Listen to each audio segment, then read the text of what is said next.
اعوذ باللہ من الشیطان الرجیم بسم اللہ الرحمن الرحیم۔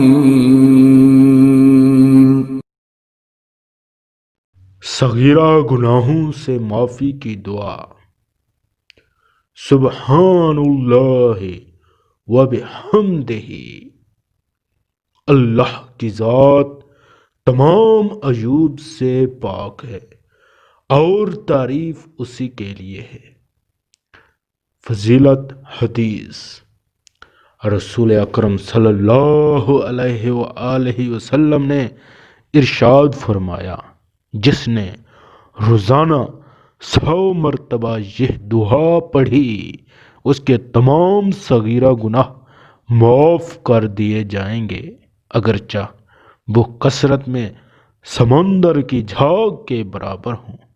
اللہ اکبر۔ تمام میرے دوستوں سے گزارش ہے کہ جس نے بھی اس کو سنا ہے وہ 100 مرتبہ یہ ضرور کہہ دیں گے، جتنا بھی صغیرہ گناہ ہوں گے وہ معاف ہو جائیں گے۔ سبحان اللہ و بحمدہ 100 بار ضرور پڑھ لیں۔ اللہ اکبر۔